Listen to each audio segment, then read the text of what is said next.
तो दोस्तों नमस्कार, मैं हूं अनिल और रेसलिंग सुपर धमाल में आपका स्वागत है। तो दोस्तों सबसे पहले बात करेंगे हम कोडी रोड्स से और उनका सामना जिससे होने वाला है किंग ऑफ द रिंग 2025 के फाइनल में Randy Orton the Viper versus American Nightmare. और ये चीजें जो है अब बहुत ज्यादा संभावना है कि इन दोनों के बीच ही फाइनल हमें देखने को मिल सकता है। नाइट ऑफ चैंपियंस में कौन बन सकता है इन दोनों में से अपनी राय कमेंट बॉक्स में जरूर दें। और अगर आप चैनल पर नए हैं सब्सक्राइब करने के बाद ऑल पर क्लिक करें क्योंकि फ्री है और यहाँ आपको हर प्रकार की रेसलिंग जगत से जुड़ी हुई तमाम जानकारी मिलती है और मिलती रहेंगी। इसलिए वीडियो को लाइक करें, शेयर करें, सब्सक्राइब करने के बाद ऑल पर क्लिक जरूर करें। तो फिलहाल दोस्तों आपको बता दें कि रैंडी ऑर्टन और सैमी ज़ेन के बीच एक मुकाबला होगा। सेमीफाइनल मुकाबला इन दोनों के बीच होगा और मोस्ट प्रोबेबली ऐसा लग रहा है कि इसकी प्रेडिक्शन बहुत इजी है। रैंडी ऑर्टन सैमी ज़ेन को हरा करके फाइनल में प्रवेश करेंगे। और वहीं कोडी रोड्स वहां से जा चुके हैं, सेमीफाइनल में प्रवेश कर चुके हैं, लेकिन उनका सामना होने वाला है मेन इवेंट जे ऊसो से। मुझे लगता है कि होने की संभावना है और जे ऊसो और कोडी रोड्स में से जीत होगी।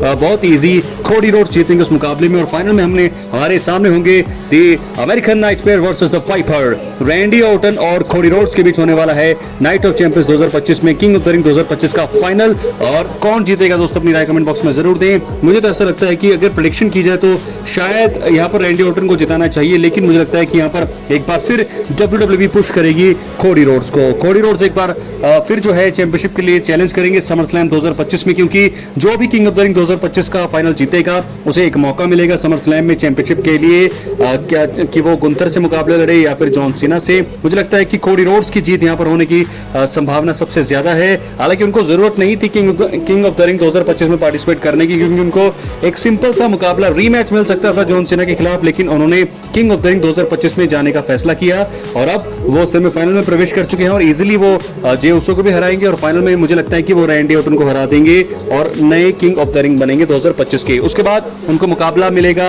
समर स्लैम 2025 में। दोस्तों किसको वो चुनौती करेंगे मैं आपको बता दूं कि सिंपल जॉन सीना को ही चैलेंज करने वाले हैं अनडिस्प्यूटेड चैंपियनशिप के लिए।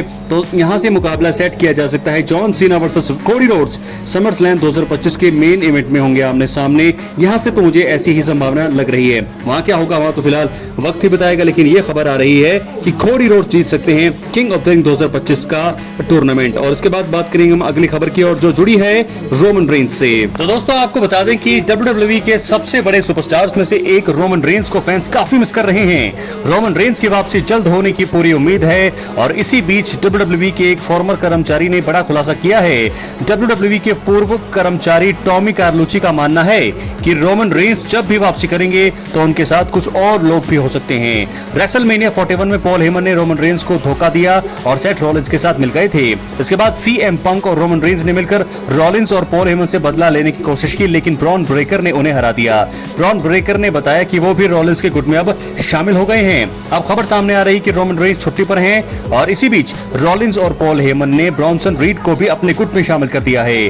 टॉमी कार्लुची ने द लास्ट वर्ड पर बात करते हुए कहा कि रोमन रेंज जब वापस आएंगे तो उनके साथ कुछ और लोग भी हो सकते हैं। उन्होंने कहा मुझे नहीं पता कि ये सब कहां जा रहा है। मुझे लगता है कि ये वाइजमैन वाला मामला कुछ समय तक चलेगा।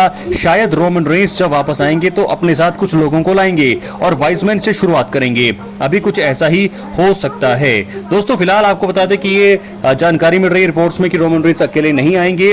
रोमन रेंज को TKO की बजट कटौती का शिकार भी बताया जा रहा है। TKO कंपनी के खर्चों को कम करने की कोशिश कर रही है, इसलिए उन्होंने कार्लिटो, सोनिया डेविल और कार्मेला जैसे कई WWE सुपरस्टार्स को निकाल दिया है। खबरें हैं कि रोमन रेंज को भी निकाला जा सकता है। हालांकि लूचा लिब्रे ऑनलाइन के ह्यूगो सैनोविच का मानना है कि TKO रोमन रेंज को नहीं निकालेगा, लेकिन वो उनके साथ $15 मिलियन के मौजूदा डील पर फिर से बात करना चाहते हैं। सेविनोविच ने कहा वे उसे पूरी तरह से नहीं निकालेंगे, लेकिन उसे अब $15 मिलियन हर साल नहीं मिलेंगे। तो यहाँ से बताया जा रहा है कि आगे उन्होंने बताया कि रोमन रेंज को $15 मिलियन कैसे मिलते हैं। उनकी बेस सैलरी $5 मिलियन है। इसके अलावा उन्हें पे पर व्यू WWE 2 के जैसे video game deal, promotional appearance, merchandise royalty, यानी कि उन्हें मर्चेंडाइज पर 30% मिलता है, जो कि बहुत ज्यादा है।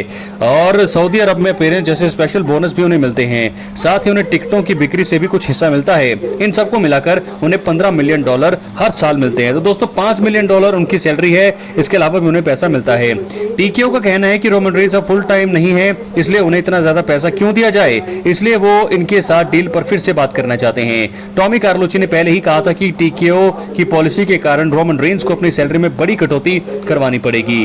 क्या है आपकी राय? अपनी राय कमेंट बॉक्स में जरूर दें। ये सारी चीजें क्या होने वाली है, क्या लगता है आपको दोस्तों?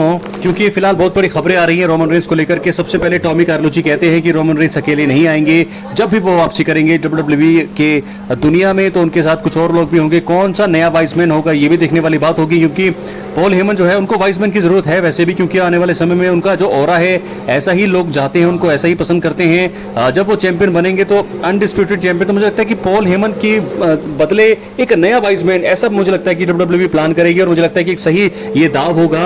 और कौन होगा नया वाइसमैन रोमन रेंस का? अपनी राय आपका कमेंट बॉक्स में जरूर दे। कौन करेगा रोमन रेंस के साथ काम, वाइसमैन कौन होने वाला है, ये सारी बातें और भी नए लोग उनके साथ जुड़ सकते हैं, क्योंकि अगर सेथ रॉलिंस की टीम को हराना है तो उनके जितने भी रेसलर्स उनके सामने उनके बराबरी करने के लिए कुछ न कुछ लोग उनके साथ जरूर आने वाले हैं। क्या है आपकी राय? अपनी कमेंट बॉक्स में जरूर दें और बढ़ेंगे हम थोड़ी कुछ आगे एक नई अपडेट्स के बारे में।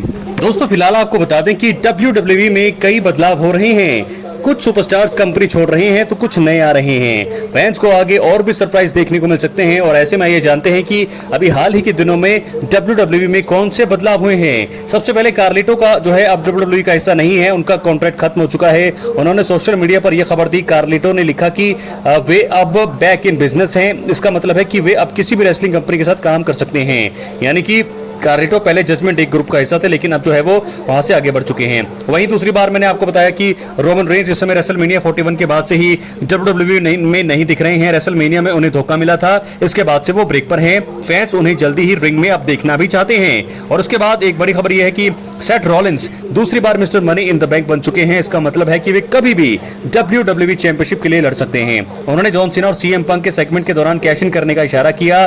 कैश इन का मतलब है कि वे अचानक से आकर चैंपियन को चुनौती दे सकते हैं। तो ऐसे में जॉन सीना या फिर गुंथर, मुझे लगता है जॉन सीना के सामने वो कैश इन करने के प्रयास कर रहे हैं। अगर ऐसा होता है तो मुझे लगता है कि जरूर जो है चैंपियन बनेंगे सेथ रॉलिंस, ये तो कंफर्म है, क्योंकि वो कभी भी कैश इन कर सकते हैं और चैंपियन बन सकते हैं WWE की दुनिया में।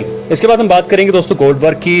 गोल्डबर्ग एक आखिरी मुकाबले के लिए WWE में वापसी करने वाले हैं। उनका ये रिटायरमेंट मुकाबला होगा। उनका मुकाबला गुंथर के साथ होने की पूरी संभावना है। गुंथर अभी वर्ल्ड हैवीवेट चैंपियन है, तो ऐसे में गोल्डबर्ग एक आखिरी बार आने वाले हैं। इसी साल वो आने वाले हैं, क्योंकि उन्होंने कहा था कि 2025 में वो भी अपना रिटायरमेंट मैच लड़ेंगे। एक आखिरी मुकाबले के लिए वो आने वाले हैं, तो देखना होगा कि क्या गोल्डबर्ग अपने आखिरी मुकाबले में जीत जाते हैं या उन्हें हार का सामना करना पड़ता है। और मोस्ट प्रोबेबली सबसे ज्यादा संभावना उनकी गुंथर के साथ मुकाबले की है। मुझे लगता है कि ये वर्ल्ड हैवीवेट चैंपियनशिप के लिए मुकाबला हो सकता है, क्योंकि गुंथर अभी नए वर्ल्ड चैंपियन बने हैं, नए वर्ल्ड हैवीवेट चैंपियन बने हैं दूसरी बार। तो ऐसे में गोल्डबर्ग उन्हें चैलेंज करने के लिए आ सकते हैं। क्या लगता है आपको? अपनी राय कमेंट बॉक्स में जरूर दें। चैनल पर नए सब्सक्राइब करें। अगर गोल्डबर्ग आते हैं तो क्या दोस्तों गोल्डबर्ग को कितना लंबा मुकाबला ये होना चाहिए, क्योंकि गोल्डबर्ग के मुकाबले अब ज्यादा लंबे होते नहीं है।